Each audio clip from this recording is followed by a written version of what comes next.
পঞ্চায়তে আৰম্ভ হৈ গ'ল KYC যিসকল মানুহে ঘৰৰ বাবে জিঅ' টেকিং কৰিছে সেইসকল মানুহে কিন্তু আপোনালোকে KYC কৰিব লাগিব। Aadhaar card verification, ration card verification, upload ration card, job card information আপোনালোকে ইয়াতে জব কাৰ্ড নম্বৰ দি আপোনালোকে নেক্সট অপশ্যনটোত ক্লিক কৰিব লাগিব। তেতিয়াহে আপোনালোকে KYC কমপ্লিট হ'ব। তো যিসকল মানুহে এতিয়ালৈকে এই KYC টো কমপ্লিট কৰিব পৰা নাই, কেনেকৈ আপোনালোকে অনলাইনৰ মাধ্যমত KYC টো কমপ্লিট কৰিব আৰু আপোনালোকে কেনেকৈ কৰিব পাৰিব, তো আহক আপোনাক জনাই দি আছোঁ এই ভিডিঅ'টোৰ মাধ্যমত। যদি আপোনালোকে প্ৰথমবাৰলৈ এই চেনেলটো ভিজিট কৰি আছে, চেনেলটো ছাবস্ক্ৰাইব কৰি ৰাখিব আৰু আপোনালোকৰ বন্ধু বান্ধৱীসকললৈ ভিডিঅ'টো শ্বেয়াৰ কৰি দিব, যাতে আপোনাৰ সহায়ত সেইসকল মানুহক KYC টো কেনেকৈ কৰে কমপ্লিট কৰিব পাৰিব, যাতে আপোনাৰ সহায়ত।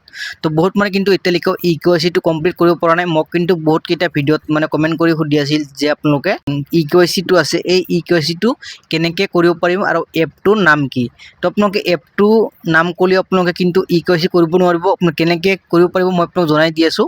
তো আগতে মই ভিডিঅ'ত আপোনাক জনাইছিলোঁ, তো আজিও আপোনাক জনাই দি আছোঁ। যিটো আপোনালোকৰ সখী বাইদেউ আছে, এই সখী বাইদেউ কিন্তু আপোনালোকে এই KYC টো কমপ্লিট কৰি দিব আৰু কমপ্লিট কৰি দিয়াৰ পাছত 3-4 দিনৰ পাছতে আপোনালোকৰ মানে পঞ্চায়তৰ পৰা মানুহ আহি কিনে আপোনালোকৰ ঘৰৰ ফটো মাৰি লৈ যাব আৰু কেইদিনমান পাছতে আপোনালোকৰ ঘৰৰ পইচাটো সোমাই যাব।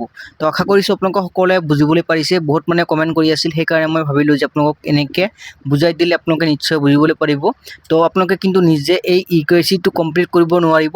তো আপোনালোকে কিন্তু অনলাইনৰ মাধ্যমত এনেকৈ আপোনালোকে কৰিব পাৰিব। যদি আপোনালোকে এনেকৈ কৰে আপোনালোকে 100% আপোনালোকে এই চৰকাৰী ঘৰ আপোনালোকে লাভ কৰিব পাৰিব। তো বহুত মানে কিন্তু এতিয়ালৈকে এই চৰকাৰী ঘৰৰ বাবে কিন্তু মানে জিঅ' টেক কৰিব পৰা নাই আৰু লগতে আপোনালোকে KYC কিন্তু বহুত মানে কিন্তু কৰিব পৰা নাই। তো বহুত মানে এই কাৰণে কৰিব পৰা নাই যে আপোনালোকে এই KYC টো কেনেকৈ কৰে সেই বিষয়ে কিন্তু আপোনালোকে নাজানে, সেইকাৰণে আপোনালোকে কৰিব পৰা নাই। তো আপোনালোকে নিশ্চয় বুজিবলৈ পাৰিছে এই ভিডিঅ'টোৰ মাধ্যমত।